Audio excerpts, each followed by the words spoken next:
बोले देवादिदेव आदि ब्रह्मा प्रथम तीर्थेश्वर आदिनाथ भगवान की, देवादिदेव मूलनायक चिंतामणि पार्श्वनाथ भगवान की, आचार्य भगवंत कुंद कुंद स्वामी की, आचार्य भगवंत श्रुत सागर जी महाराज जी की, परम पूज्य आचार्य गुरुवर 108 विभव सागर जी महाराज जी की, अहिंसामय विश्व धर्म की। प्रिय बंधुओं, चलते हैं द्वादशांग मां जिनवाणी के श्री चरणों में नतमस्तक होते हुए आचार्य भगवंत कुंद कुंद स्वामी जी द्वारा कृत अष्टपाहुड़ ग्रंथ में दर्शन पाहुड़ के पश्चात चारित्र पाहुड़ की ओर दृष्टि डालते हैं, जिसकी संस्कृत टीका आचार्य भगवंत श्रुत सागर जी ने की और उसी चारित्र पाहुड़ को आधार बनाते हुए परम पूज्य हिंदी टीकाकार विभव सागर जी के चारित्र शास्त्र को आधार बनाते हुए इस चारित्र पाहुड़ की वाचना को हम सभी यहाँ पर प्रारंभ करेंगे।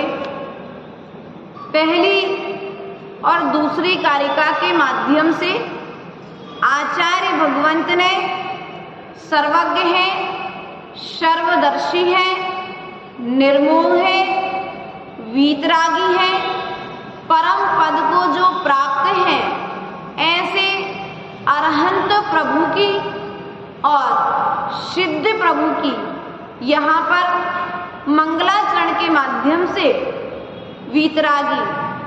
वीतरागता को देने वाले प्रभु की आराधना की थी, अर्थात नमस्कार किया था। दूसरी कारिका के माध्यम से, तीसरी कारिका के माध्यम से चारित्र की शुद्धि के लिए आचार्य भगवंत ने उपदेश प्रदान किया था। चौथी कारिका में रत्नात्रय का स्वरूप आचार्य भगवंत ने बताया था। पांचवी और छठवीं कारिका के माध्यम से, पांचवी, छठवीं और सातवीं कारिका के माध्यम से आचार्य भगवंत ने चारित्र के भेद बताए थे, सकल चारित्र और विकल चारित्र, देश चारित्र अर्थात महाव्रत रूप चारित्र, मुनियों का मूलाचार का आचरण और श्रावकाचार्य का आचरण, संयमाचरण और सम्यक्त्वाचरण। इस प्रकार से आचार्य भगवंत ने चारित्र के भेद बताए थे इसी क्रम को आगे बढ़ाते हुए आज हम सभी कारिका नंबर 8 में प्रवेश करेंगे, जिसमें आचार्य भगवंत ने सम्यक्त्वाचरण का वर्णन किया है। कौन से आचरण का वर्णन किया है? सम्यक्त्वाचरण, अर्थात जिनेंद्र भगवान ने जिस आचरण का कथन किया है, जो आचरण श्रावक के द्वारा अणु रूप में और मुनि के द्वारा महाव्रत रूप में पालन किया जाता है, उस चारित्र का विवेचन इस 8वीं कारिका के माध्यम से आचार्य भगवंत ने यहाँ पर किया है। तो कारिका नंबर 8 के माध्यम से आज के विषय को प्रारंभ करते हैं। तम जीवे गुण विशुद्धम जिण सम्मतम समुक्त ठाणाय जम चरैडाण जुत्तम प्रणमम सम्मत चरण चारितम। आचार्य भगवंत कहते हैं, जो जिनेंद्र भगवान के निसंकेत आदि गुणों से विशुद्ध तथा यथार्थ ज्ञान से युक्त होता है, परमम प्रथम सम्यक्त्वाचरण अर्थात सम्यक्त्वाचरण के लिए वह प्राप्त होता है, अर्थात सम्यक्त्वाचरण चारित्र उस जीव के लिए प्राप्त होता है। प्रिय बंधुओं, हम चारित्र के लिए यहाँ पर जिनेंद्र भगवान के द्वारा जो कहा गया है, उसे अपने ज्ञान के द्वारा जानने और समझने का प्रयास और पुरुषार्थ कर रहे हैं।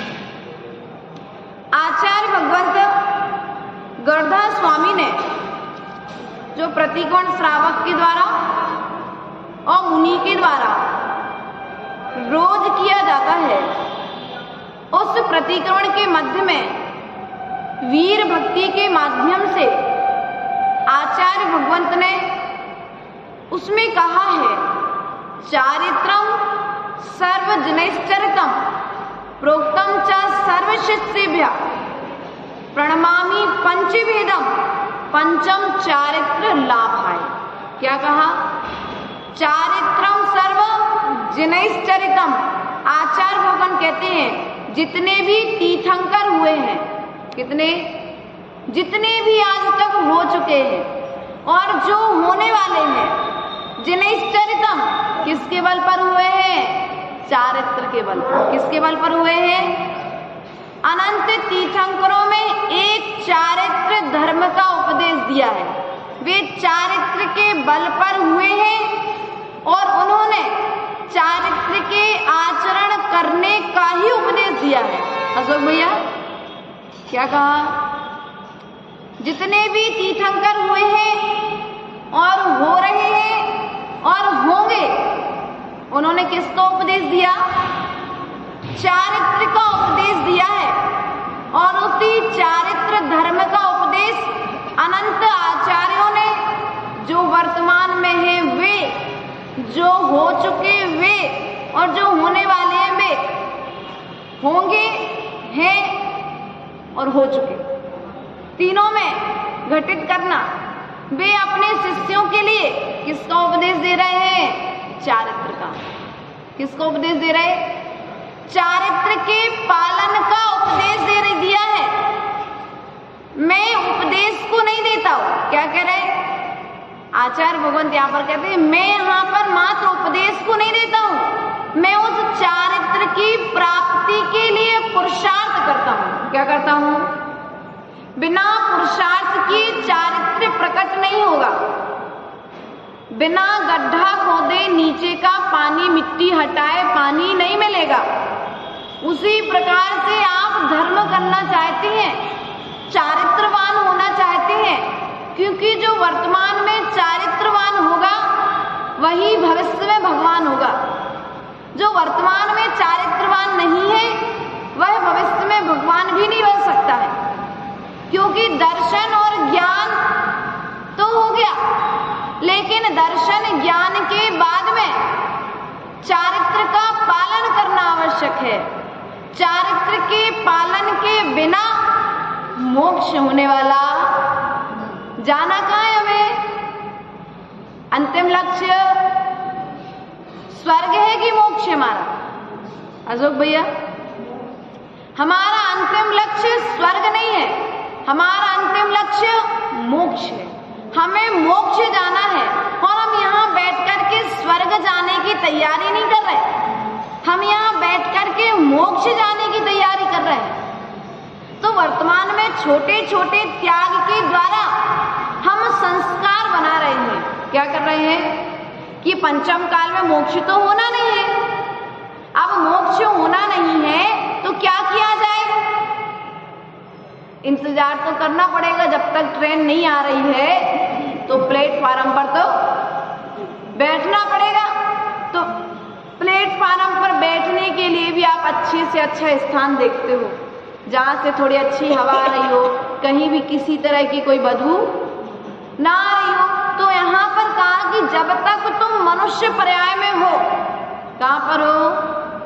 जब तक आप मनुष्य पर्याय में हो तो क्या करो? मनुष्य पर्याय में रह करके आप संयम के अर्थात चारित्र के संस्कार बना लो। किसके संस्कार बना लो? चारित्र के संस्कार बना लो, आचरण के अच्छे संस्कार बना लो, जिससे इन संस्कारों के बल पर यदि आप स्वर्गों में पहुंच जाएं, कहां पहुंच जाएं? स्वर्गों में पहुंच जाएं, तो आप देवी को ना ढूंढें, आप किसी वैभव की ओर आपका ध्यान ना जाए, आपका ध्यान जिनेंद्र भगवान के चरणों में लगा रहे। आपका शरीर वैक्रियक शरीर होगा, आपके पास ऐसी ताकत होगी कि आप विचार करें और आप जिनेंद्र भगवान के समूह में पहुंच जाएं। अपने रिद्धि तप बल पर अपने इस त्याग के संस्कार यहाँ पर इतने अच्छे बना लो। क्या कर लो? वर्तमान में आचरण चारित्र पालन करने की बात कही जा रही है, तो इसी बल पर कही जा रही है कि आपका भविष्य अच्छा हो जाए। क्या हो जाए? वर्तमान अच्छा होगा। क्या एक कहावत कहते ना, पूत के क्या कहते रमेश चंद जी? नहीं याद तो है, फिर भी याद से कहलवा रहे। क्या है? पूत के लक्षण पालना में दिख जाते। तो कहने का तात्पर्य है कि आपका भविष्य कैसा होने वाला है विजय भैया, आपकी वर्तमान की क्रिया बता रही है। क्या आपका भविष्य कैसा है? यदि वर्तमान की सम्यक क्रिया है तो भविष्य आपका सम्यक तरीके से अर्थात शांति पूर्वक व्यतीत होगा। और आपका वर्तमान यदि संक्लेश पूर्ण है तो भविष्य में उस संक्लेश का फल तो संक्लेश दुख मिलने वाला है। इसलिए आचार्य भगवंत कहते हैं वर्तमान में जो सम्यक दर्शन को प्राप्त होगा उसे संक्लेश नहीं होगा। क्या? जो सम्यक दर्शन को प्राप्त होगा उसे संक्लेश नहीं होगा। सम्यक दर्शन उसी को होगा जिसके पास भेद विज्ञान। क्या? सम्यक दर्शन किनके पास होगा? जो भेद विज्ञानी होगा। तो अभी हम क्या हैं? भेद विज्ञानी है कि भेदभावी हैं?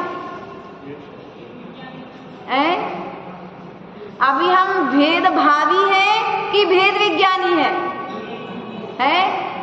भेदभावी बने हुए अभी हम। और हमें बनना क्या है? भेदभाव। कार्तिक समझ में आया? श्रीमती अशोक जी समझ में आ गया? अर्थ क्या है? भेदभाव करना। हमने आज तक देवरानी के बच्चे में, जिठानी के बच्चे में भेद किया है। एक क्षमा सागर जी का बड़ा प्यारा सा एक कुछ किताब उनकी पढ़ी तो उसमें आया था कि इस जीव ने किया क्या है। उन्होंने उसमें कहानी की, उसमें बताया कि देवरानी का बच्चा आया तो जेठानी ने उसको सामान्य दूध दे दिया। स्वयं का बच्चा आया तो अच्छा मलाई डाल के दूध दे दिया। एक छोटा सा उदाहरण, हम संसारिक जीवन में रहते हैं, गृहस्थ जीवन में रहते हैं, ये भाव आना स्वाभाविक है, लेकिन इनसे भी परे हमें जाना है। क्या करना है अशोक भैया? इनसे भी परे, इनसे भी ऊपर हमें जाना तीर्थंकरों के जो गृहस्थ तीर्थंकर हुए हैं, गृहस्थ मार्ग को छोड़कर के मोक्ष मार्ग पर बढ़े हुए हैं, राजा हुए हैं, उन्होंने क्या किया? गृहस्थ में हुए, लेकिन इन आदतों से, इस जीवन से वो परे रहे, इनसे विपरीत रहे, इनमें वो लीन नहीं रहे। इसलिए हमें चारित्र को प्राप्त करना है, और चारित्र को प्राप्त करने के लिए हमें चारित्र का पालन करना पड़ेगा, और चारित्र के पालन के पूर्व दर्शन और ज्ञान का पालन करना पड़ेगा, क्योंकि जब तक दर्शन और ज्ञान का पालन नहीं होगा तब तक चारित्र का पालन नहीं हो सकता। दर्शन से श्रद्धान मजबूत होगा और ज्ञान से भेद विज्ञान होगा। क्या? दर्शन से श्रद्धान मजबूत रहेगा और ज्ञान से भेद विज्ञान मजबूत होगा, और जब ज्ञान में भेद विज्ञान मजबूत होगा तो चारित्र के पालन करने में समय लगेगा। क्या? राग द्वेष हटेगा तो चारित्र प्रगटेगा। क्या होगा? किससे राग, किससे राग, किससे द्वेष? अभी आप स्वयं से राग नहीं, अभी आपको रमेशन जी, आपको यदि स्वयं से राग हो जाए तो चारित्र प्रकट हो जाएगा। क्या अशोक भैया? यदि आपको अपने आप से राग हो जाए, अपनी आत्मा से राग हो जाए, अपनी आत्मा से प्रेम हो जाए, अपनी आत्मा से प्रीति उत्पन्न हो जाए तो भेद विज्ञान प्रकट हो जाएगा, चारित्र का पालन हो जाएगा। मुनिराजों को क्या है? पर से प्रेम नहीं है, उन्हें अपने परमात्मा से अर्थात अपनी आत्मा से प्रेम है, इसलिए उनका चारित्र है। रमेश चंद जी गए, आशीर्वाद नहीं मिला, कोई महाराज जी के पास गए और आशीर्वाद नहीं मिला तो क्या हो गया? द्वेष हो गया। भैया हम तो बार बार गए, उन्होंने तो हमें आशीर्वाद ही नहीं दिया। वो तो भैया मुंह देख के आशीर्वाद देते हैं। क्या करते हैं लोग? ऐसी प्रभावना, आप उन्हें प्रभावना नहीं बनती जिनसे करते तो वे आप प्रभावना करते हैं। जिसको जो आता है वो वही काम तो करेगा, तो जिससे प्रभावना करते नहीं बनेगी तो वो क्या करेगा? आप प्रभावना करेगा तो क्या करेगा? वो क्या कहेगा? भैया हम तो गए थे उन महाराज के पास या उन माता जी के पास, वे तो मुंह देख के आशीर्वाद देती हैं। अच्छे अच्छे लोग जो बड़े बड़े आदमी होते हैं उनको आशीर्वाद देते हैं, ऐसा लोगों ने प्रसिद्ध करके रखा है। कुछ साधुओं के लिए ऐसा बोल के रखा है, वे तो मुंह देख के आशीर्वाद देते हैं। यदि बड़े लोग मुंह देख करके आशीर्वाद ना दें तो छोटे लोगों की व्यवस्था नहीं बनेगी। क्या? एक बार हमारे गुरुदेव के पास कोई प्रश्न लेकर कहने आया, बोले महाराज हम तो बड़े वो हैं, हम गरीबों के घर में कहाँ बड़े साधुओं के चरण पड़ेंगे। क्या?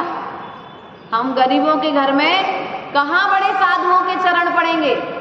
तो आचार्य गुरुदेव बोले कि भैया तुम्हें लग रहा है कि तुम गरीब हो, लेकिन बड़े लोग तुम गरीबों के लिए सुरक्षित रखने के लिए, क्या तुम्हारी सुरक्षा होती रहे, तुम्हारे बच्चों का संवर्धन होता रहे, उन्हें ज्ञान मिलता रहे, यह चारित्र धर्म का पालन होता रहे, ये चारित्र बढ़ता रहे, इसलिए बड़ों के सिर पर एक बार हाथ रखते हैं और छोटों के लिए हृदय से आशीर्वाद देते हैं। क्या? बाहर में दिख रहा है कि बड़ों के सिर पर हाथ रखा है, अशोक जी पहुंच गए तो खूब आशीर्वाद मिल गया, और विजय जी पहुंचे तो बस देख लिया और कुछ नहीं कहा। तो इसका मतलब ये नहीं है कि विजय कुमार जी को आशीर्वाद नहीं दिया है, विजय कुमार जी को आशीर्वाद तो दिया है। आज प्रतिभा स्थली खुल गई तो किसके बल पर खुली? हाँ, आज बड़े लोगों को आचार्य भगवंत ने खूब भरपूर आशीर्वाद दिया, उनको समय दिया, आज उनके दान के फल से आज प्रतिभा स्थली खड़ी हो गई। और हमारे ही बच्चे जाकर के, हजार हजार समाज के बच्चे जाकर के, जितने बच्चे प्रतिभा स्थली में पढ़ रहे, ये समझ लेना वो बच्चे जैन धर्म को, जैन कुल को छोड़ करके दूसरे धर्म में नहीं जाएंगे, वो धर्म परिवर्तन नहीं करेंगे कभी। विचार करना है हमारे लिए। इसलिए हम चारित्र का पालन करना चाहते हैं, किसका पालन करना चाहते हैं? हम चारित्र का पालन करना चाहते हैं तो चारित्रधारियों के चरण और शरण में जाकर के, किसके पास जाकर के? चरण और शरण में जाकर के हम यह विश्वास रखें कि आज मेरी तरफ नहीं देखा है, लेकिन कहीं ना कहीं उनके हृदय में मेरे विकास का भाव है। क्या है? उनके हृदय में मेरे विकास का भाव है। यदि उनके हृदय में मेरे विकास का भाव ना होता, यदि उनके हृदय में मेरे विकास का भाव ना होता तो आचार्य भगवान विद्यासागर जी जैसे साधु यहाँ नहीं आते। उनके मन में कहीं कहीं तो था, भली निधि की तरफ, निधि के लिए पड़गाहन नहीं दिया। निधि आचार्य से आए, तुम्हें पड़गाहन नहीं मिला होगा, तुम्हें लगा होगा कि देखो आचार्य श्री तो उन्हीं के यहाँ गए जिनने दान किया। भैया उनके यहाँ इसलिए गए कि तुम्हारे लिए जीवन भर यहाँ दर्शन होते रहे, जिनालय बन जाए। उनकी सोच में ये नहीं था कि तुम्हारे यहाँ नहीं आना है। उनकी सोच में ये था कि यदि हम अशोक जी के यहाँ चले जाएंगे, यदि हम अशोक जी के यहाँ या रमेश चंद्र जी के यहाँ चले जाएंगे या किसी और के यहाँ चले जाएंगे तो उनके घर से जो दान आएगा वो दान धर्म के क्षेत्र में लगेगा, और जो दान धर्म के क्षेत्र में लगेगा उस दान से चारित्र का निर्माण होगा, अर्थात चारित्र खड़ा हो जाएगा। क्या किया? चलता फिरता तीरथ। एक वो हैं जो यहाँ से जाकर के शिवपुर में बैठे हैं, एक वो हैं जो पथरिया में चातुर्मास कर रहे हैं, एक वो हैं आचार्य गुरुदेव जो बड़ा गांव में चातुर्मास कर रहे हैं। ऐसे बहुत सारे आचार्य हैं, लेकिन उनकी ही देन है कि जो चारित्र का पालन कर चुके ऐसे पार्श्वनाथ भगवान के हम रोज दर्शन कर रहे हैं, है कि नहीं है? इसलिए हमें विचार करने, अपने बुद्धि को विशाल करना है। क्या करना है? बुद्धि में विशालता लेकर के आनी है, क्योंकि बुद्धि में विशालता आएगी तभी चारित्र प्रकट होगा। क्या होगा? हम चारित्र का पालन चाहते हैं ना कि नहीं चाहते? भैया विजय भैया, चारित्र का पालन चाहते हो ना, तो चारित्रधारियों की तुमसे जितनी प्रशंसा बन सकती है, क्या बन सकती है? प्रशंसा बन सकती है। आप उतनी प्रशंसा कीजिए। अगर कोई निंदा कर रहा है, अगर आप चाहते कि आप देशव्रती बन जाएं, यदि आप चाहते कि आप महाव्रती बन जाएं, आप चाहते कि आप मरण के पहले आपका मरण ना हो, आपका मरण भी समाधि मरण रूप हो, आप चाहते हैं कि आपके जीवन में अंत समय में आपके लिए कोई डमोकार मंत्र सुनाने वाला रहे, तो आप चारित्रधारियों की विनय करना प्रारंभ कर दीजिए। क्या कर दीजिए? चारित्रधारियों की विनय। हाथ जोड़ के विनय नहीं कर पाओ कोई बात नहीं, कम से कम परोक्ष रूप में हमारे मुख से चारित्रधारियों के प्रति अपशब्द ना निकले। क्या ना निकले? कभी कभी क्या हो जाता है, इस राग द्वेष के कारण, नेहा, कभी कभी क्या हो, इस राग द्वेष के कारण निधि को ज्यादा समय दे दिया और नेहा को समय नहीं दे पाए, तो क्या हो गया? द्वेष हो गया। अब तुम तो नीचे बैठ कर के बात कर लोगे, लेकिन तुम्हारे मन में खटास उत्पन्न हो गई किसके प्रति? चारित्रधारी। तुम तो एक हो गए, लेकिन बुरा कौन हो गया? चारित्र को धारण करना। इसलिए एक नियम ले लेना, यदि तुम चाहते हो कि तुम्हारा मरण समाधि मरण रूप हो। अशोक भैया, आप चाहते हो कि आपका मरण समाधि मरण हो, आपका जीवन संयममय जीवन हो, आपका जीवन चारित्रमय जीवन हो, तो आचार्य भगवंत कहते हैं कि कभी ना तो चारित्रधारी की निंदा करना और ना कभी चारित्रधारी की निंदा सुनना। इन दो का त्याग कर देना। क्या कर देना? इन दोनों चीजों का त्याग कर देना। निंदा सुनना भी नहीं है और निंदा करना भी नहीं है। और यदि ये दो काम जब तुम्हारे चल रहे हैं तो जीवन में कभी भी चारित्र तुम्हारे जीवन में नहीं आएगा। खूब प्रयास और पुरुषार्थ करते रहो। तरसते हैं लोग कि हम प्रतिमा ले लें, तरसते हैं लोग योग्यता होते हुए भी हम पिछे और कमंडल ले लें, लेकिन उदय में नहीं आना है अभी, क्योंकि चारित्र मोहिनी कर्म का उदय अभी तुम्हारा चल रहा है। अमित भैया, तुम खूब पुरुषार्थ करो, प्रयास करो, कहीं ना कहीं ज्ञान वर्णी कर्म का बंध अच्छा तीव्र बांधा है। क्या नेहा ने भक्तामर सीखा, कल्याण मंदिर सीखा, इष्टोपदेश सीखा, आपने तत्वार्थ सूत्र भी सीखा, बहुत सारी चीजें आपने 4 महीने में सीख ली, लेकिन फिर भी नहीं आ रही हैं। कारण मैंने तीव्र शास्त्रों की अभिनय की है, चारित्रधारियों की अभिनय, क्योंकि गुरु का अपमान, गुरु की निंदा, ज्ञान का अपमान करना है। किसका अपमान करना है? ज्ञान की निंदा कर रहे हैं आप, क्योंकि गुरु क्या है? दर्शन, ज्ञान और चारित्र है गुरु। एक का नाम गुरु नहीं है, दर्शन अकेले का नाम गुरु नहीं है, ज्ञान अकेले का नाम गुरु नहीं है, चारित्र अकेले का नाम गुरु नहीं है। इन तीनों की एकता से मोक्ष मार्ग बनता है, मोक्ष होता है और मोक्ष मार्ग ही होता है। इन 3 रत्नों की प्राप्ति के लिए आप नमस्कार करने आए हैं क्या? तो आप चाहते हैं कि आपके ज्ञानवर्णी कर्म का बंध क्षय को प्राप्त हो, आप चाहते हैं कि आपका दर्शन मोहिनी कर्म का जो उदय चल रहा है वह भी क्षय को प्राप्त हो, आपके चारित्र मोहिनी कर्म का उदय क्षय को प्राप्त हो, तो आप मात्र एक की विनय करने लग जाओ। किसकी विनय भाई साहब? किसकी विनय? गुरु की विनय। किसकी विनय?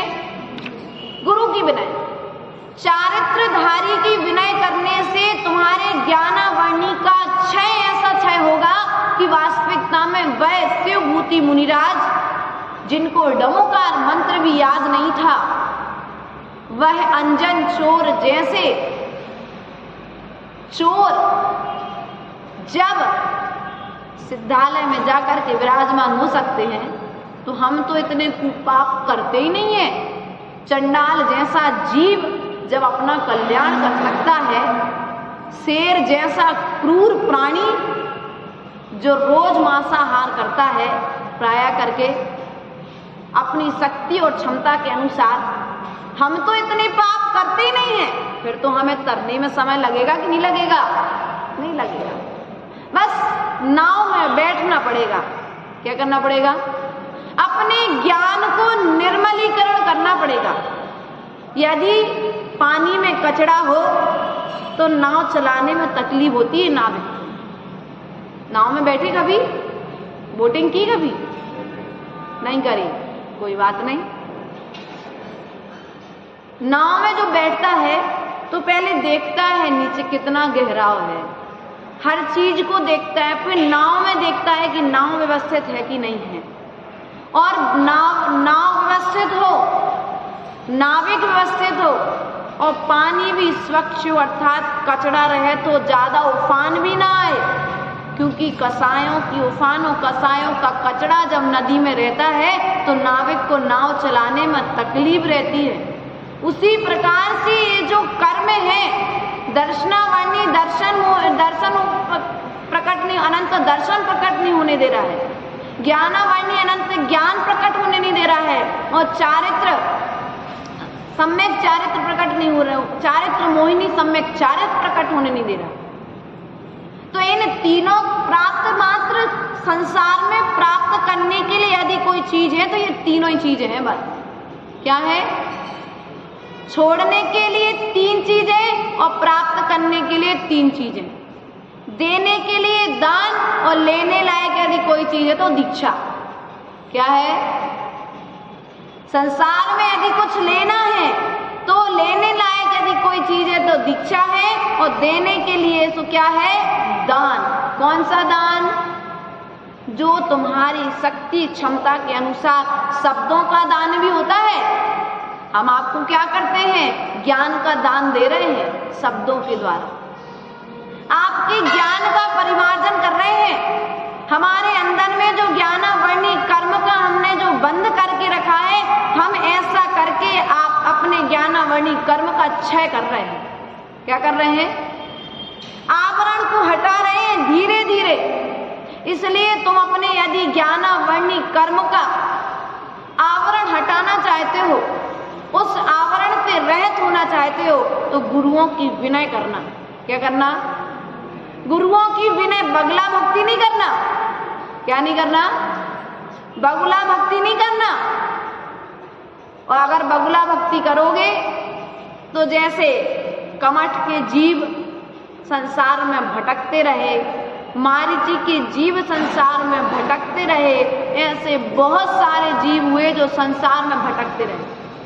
राजा श्रेणिक ने जब तक बगुला भक्ति की तब तक उसका कल्याण नहीं हुआ, लेकिन जैसे ही सम्यक दर्शन के साथ में भक्ति प्रारंभ की तो मोक्ष चला गया। मोक्ष जाएगा, तीर्थंकर बनेगा। क्या बनेगा? तीर्थंकर बनेगा और मोक्ष जाएगा। किसके बल पर? वरना ऐसे भी श्रावक मिले रमेश चंद्र जी जीवन काल में कि कमरे में आकर के तो बहुत जय जयकारा, और बाहर में बैठ करके निंदा पूर्वक शब्दों से स्वयं की श्रद्धा तो टूटी सो ठीक, तुमने क्या किया? दूसरे की श्रद्धा का भी घात कर दिया। क्या कर दिया?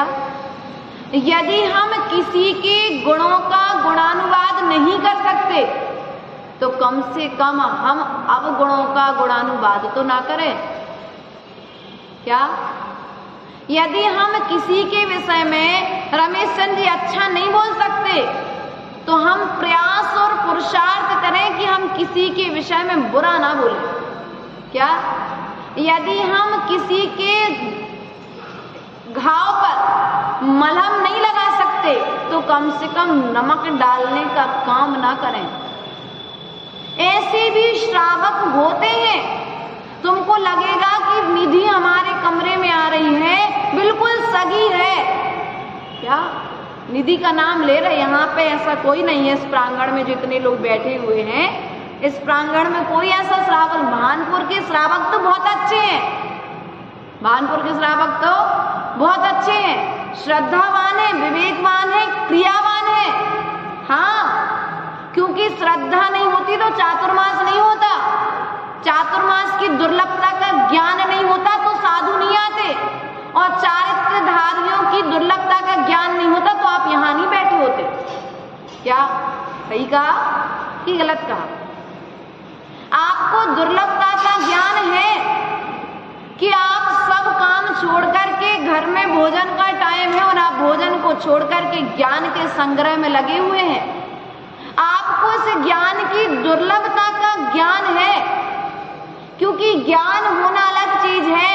उस ज्ञान को आप आचरण में लेकर के आ रहे हैं। क्या कर रहे हैं? क्या कर रहे हैं? आप उस ज्ञान को आचरण में लेकर के आ रहे हैं। इसलिए प्रिय बंधुओं, आज आचार्य भगवान यहाँ पर कह रहे हैं कि हमें अपने जीवन में यदि चारित्र को प्रकट करना है तो चारित्रधारियों की विनय करनी पड़ेगी। क्या करनी पड़ेगी? चारित्र को प्रकट करने के लिए चारित्रधारियों की विनय करनी पड़ेगी। पैर दबा करके हो जाए तो ठीक, हाथ दबाने मिल जाए तो ठीक, आहार दान देने मिल जाए तो ठीक, कमरे में बैठने मिल जाए तो ठीक। इसके अलावा भी यदि हमें शरण ना मिले तो हम शब्दों के द्वारा कभी साधु की निंदा नहीं करेंगे। क्या नहीं करेंगे? हम साधुओं की, एक छोटा सा उदाहरण आता है आचार्य भगवंत विद्यासागर जी के संग के एक साधु से।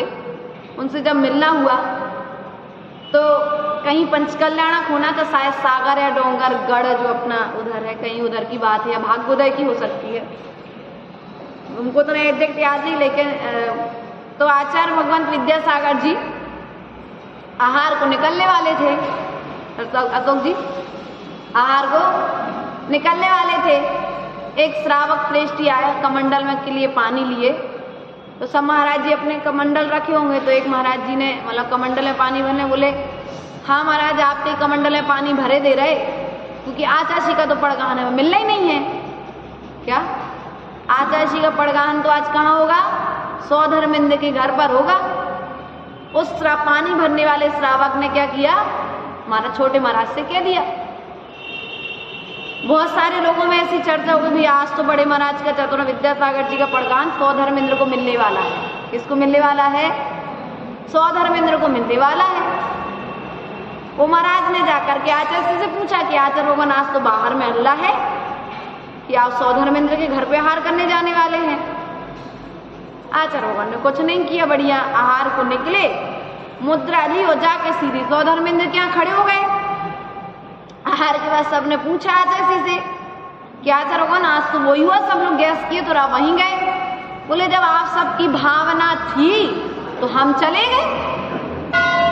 क्या आप सबने जब निर्णय कर ही लिया था तो आप सबकी भावनाओं को हमने पूरा कर दिया। तो इसलिए प्रिय बंधुओं, हमें